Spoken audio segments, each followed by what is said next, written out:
Although we tried to make it simple, the following video is quite extensive. I hope you will enjoy. Welcome to the episode 3 of Behind the Music of Dying Light 2.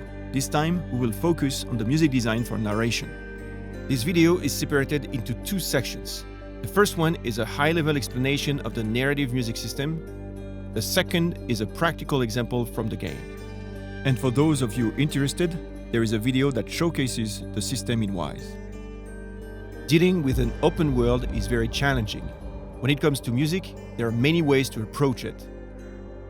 The first thing I wanted to create was a big musical contrast between the open world generic music for the activities and the specific music for the main quest.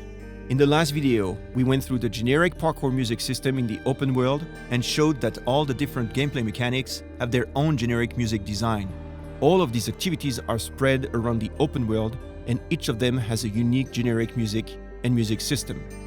Let's look at one of them, the windmill. All the windmills in the open world share the same generic music and music design. The player needs to climb up a broken windmill, fix it, and make it a safe zone. It is a 3-level ascension, and the higher you climb, the bigger the music, until you reach the top and activate some nice music reward.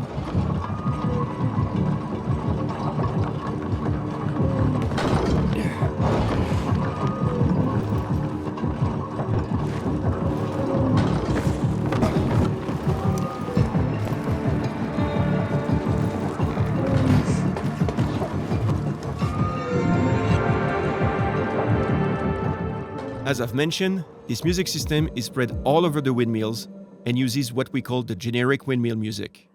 This is true for all the other activities, using their own music system with their corresponding generic music throughout the open world. Going through the open world and experiencing the variety of the generic music systems with the parkour music in between is already very organic. But what about the original story divided into quests? As most of them also happen in the open world, it should mean that you get the same musical experience. Well, we didn't want that. We wanted to make the players feel the intentions of each quest. And this is what the specific music is all about. It is a way to override any generic music, including the parkour music, and decide how the music will react. Anything can trigger a musical change, like a dialogue, a location, specific animation, and all of this to create a unique narrative drive that is specific for each quest. With the creative director, we went through all the quests together so he could give me his intentions. And thanks to the flexibility of the system, I could write and implement the specific music anywhere in the quests.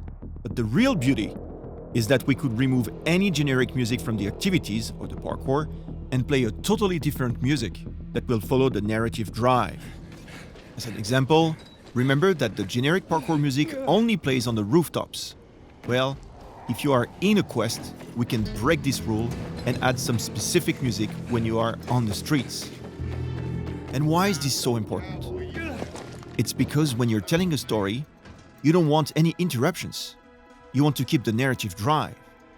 It's quite obvious for a linear game, but in an open world, the player can leave the quest anytime to do an activity, for example. How do you deal with such freedom? And mainly, how can we know when the player is in a quest?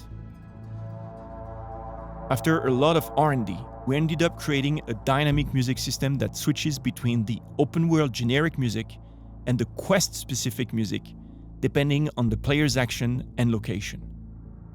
When the players activate a quest, a system calculates the distance from the player's position to the next objective and create a zone that will shrink as they get closer to the waypoint. If the players leave the quest zone with the specific music, and as long as they are away from this zone, they will get the generic music for the activities, including the parkour.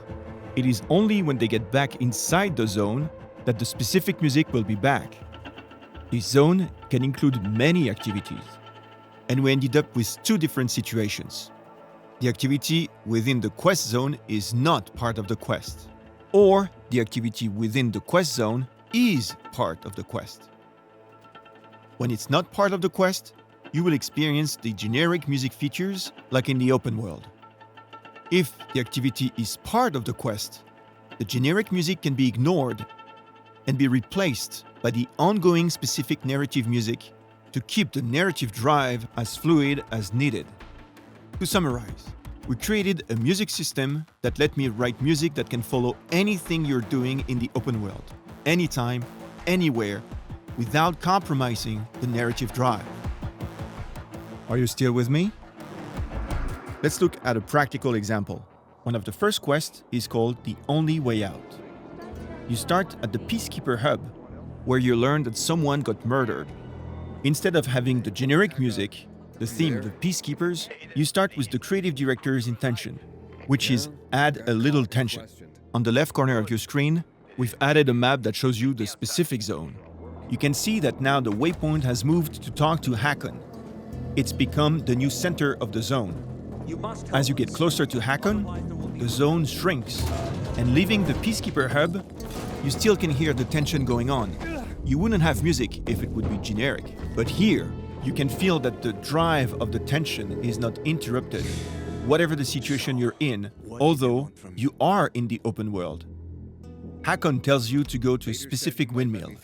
And look now at how the center of the specific zone is moving to this very windmill.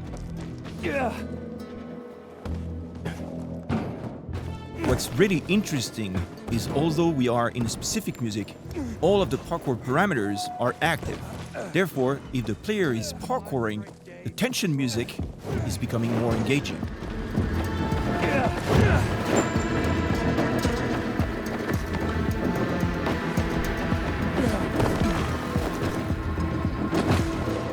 The player is now entering a windmill activity, and instead of having the generic music from the windmill, you can hear that the specific music from the quest, the tension, is still playing.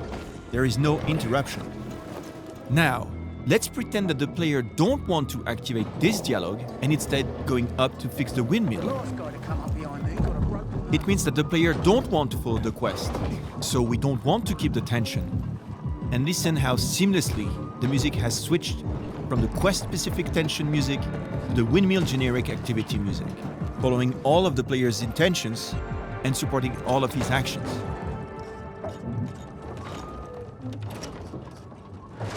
And although the player ignored the quest and fixed the windmill to make a safe zone,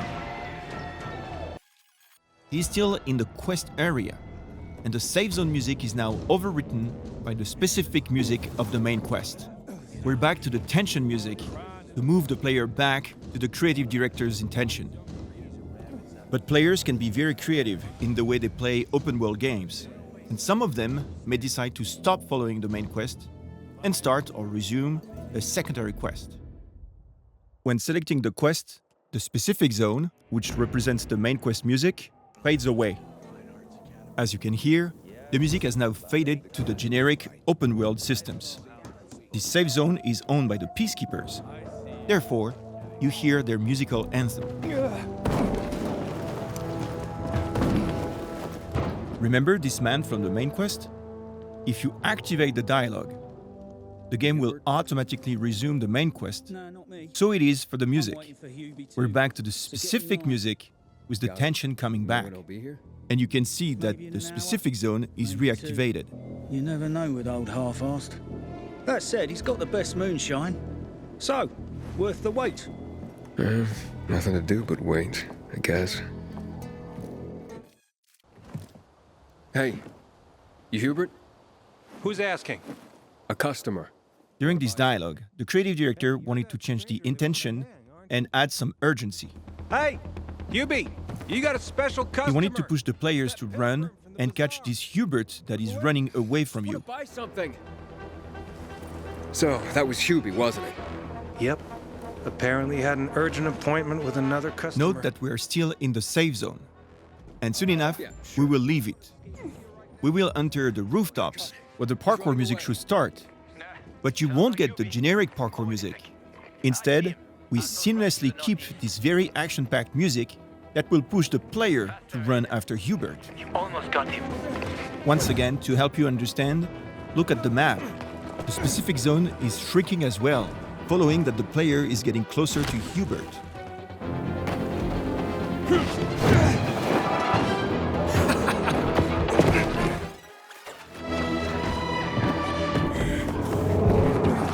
The player is about to catch Hubert. When he will reach the location, the music will move on to the next part. Hack on. He's not here. The creative director's intention here was more about hide and seek. As you can see, we can change the music anytime, anywhere, and support the intention from the creative director. But remember, the quest happens in the open world. And what if the players start to get lost and try to find Hubert in a different direction? Or maybe they want to go and do another activity, or simply roam in the open world. We can't keep up with this hide-and-seek intention through the whole open world. This is why we have this specific zone. When you leave this zone, everything comes back to the generic music system. The open world is now telling your story, why the main quest is waiting for you to resume the narrative music when you're coming back in the yellow zone.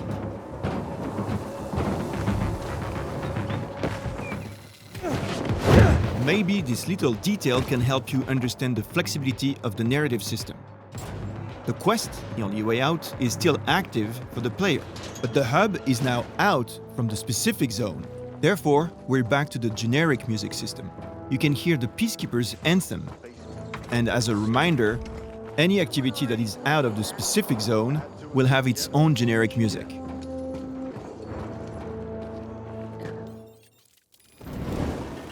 It is when the player decides to go back to the objective of the quest, and only when he reaches the specific zone, that the narrative music will seamlessly resume where he left off. Here, the intention was hide and seek, and this is what you will get.